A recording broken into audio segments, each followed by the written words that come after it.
time again for another short review roundup video here on Flying Wiener.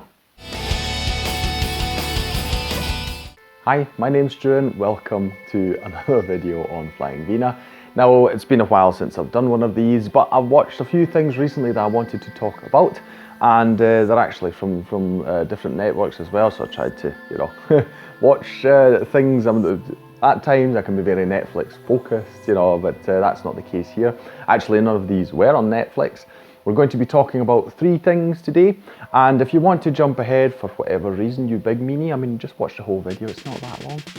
But if you do want to jump ahead to something specific, you can either use the timestamps in the description below or at the bottom bar of your screen. I'll have the chapters there so you can jump ahead if you want to. So the 3 things we're going to talk about today, 3 shows. The first one is The Bear. The second one is Willow, and the third one is Peripheral.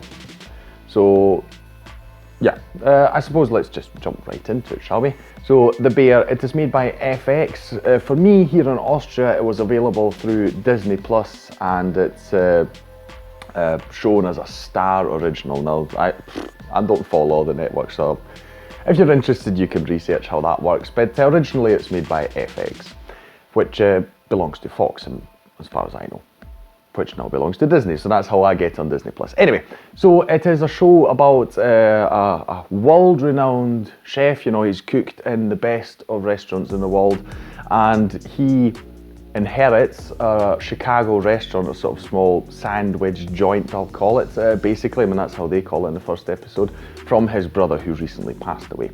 And it's a family restaurant. It's been in the family for more than a generation, and so he now sees it as his purpose to, have this restaurant and keep it running. The problem is, the whole thing's a big mess. His brother left him a big mess. You've got all the employees there, one of them being his cousin, who seemingly in the interim ran it, not very well. But yeah, as you can imagine, there's a lot of tension there because, they've got this new guy coming in. They are sort of laid back, they've got their system, and everything. And here comes this world-renowned chef, who wants to really, progress this restaurant, turn it into something better. He's trying to bring in all these new systems, these professional systems, and how they do things, and the menu, want to change that. A lot of tension there,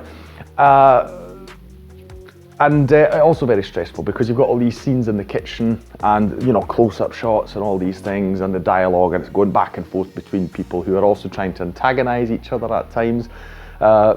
Yeah, so you've got that, and but I don't enjoy watching people get stressed. I'm not malicious or something like that.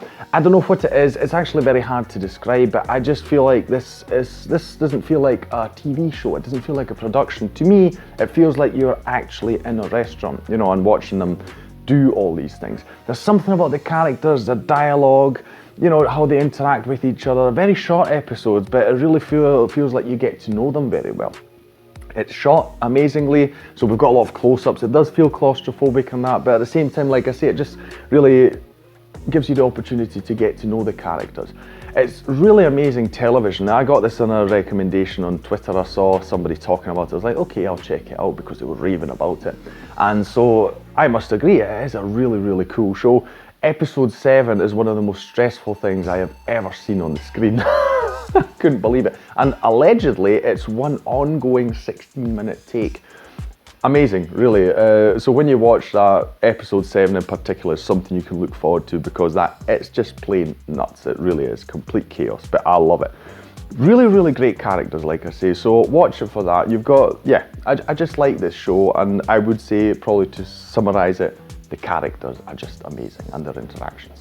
The second show we're talking about is Willow, which is an actual Disney series. It is based on the 80s film, was it? Apologies, that's my cat in the background. He desperately wants to go out in the snow, even although he doesn't like snow. You explain to me how that makes sense. Anyway, so 80s, 90s film, I think it was 80s. Willow, it's a fantasy film. It stars Warwick Davis and Val Kilmer, and it's a very typical fantasy story. You've got a witch, and a wizard in this case. Willow is a wizard, and and of course you've got like the Brave Knight and all these things, and yeah, a very, very typical story. And they decided, all these decades later, they're going to make a Disney show out of it. Warwick Davis returns, which is really cool, and you've got 1 or 2 other characters that return from the original. And it's basically about a band of adventurers, you know, they're going off to, well, save the world, I suppose you could call it. But yeah, there's an evil entity rising, and you know, they're trying to find a way to combat that. That's the best summary I can give you. It's a lot of fun because it's very light-hearted. I mean, you've got certain monsters and evil things in it, but generally speaking, it's very light-hearted. You've got jokes, and just the whole mood is yeah, it's like a really just cool adventure story. And Warwick Davis is amazing in it. I really like him. I think he's a great actor, and just his portrayal of Willow is a lot of fun. One thing I do want to mention though, because usually it's a cliche in films and TV shows when you have gay people in them, and there's a big emphasis in the story. You know, basically their part turns into I am gay, and you know, this is why I'm gay, or whatever. You know, it's just focused on the gayness of people. And here it's great because we've got a gay couple, and it's just played out like it usually is. Now, I know by mentioning in particular, I'm once again shedding light on this thing, but it's because I want to clarify that this is how it should be done.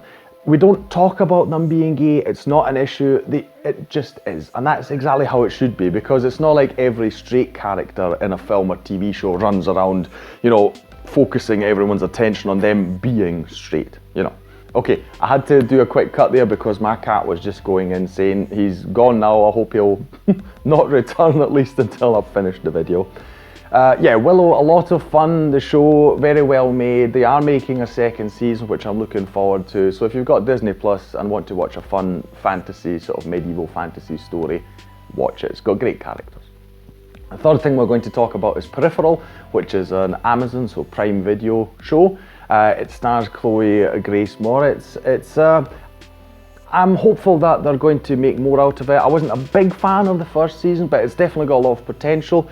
Basically, it's a bit like Ready Player One, so you've got people, you know, who are in simulations, and they're being, you know, they are actually living in digital worlds, or a lot of here is focused on simulations and games. And the thing here being that it's set slightly in the future, so like 10 to 15 years ahead of us right now, and through, I'll call it a glitch, I suppose you could say, somehow her main character is transported way into the future, well, to the year 2099, and there's a back and forth between the 2 timelines. So you've got like the whole thing turns into not as much as I would have wanted. I wanted to see more of the future world, you know, because if you show me a future world, I want to know everything about it, explain to me how all the standard things in the world work, etc.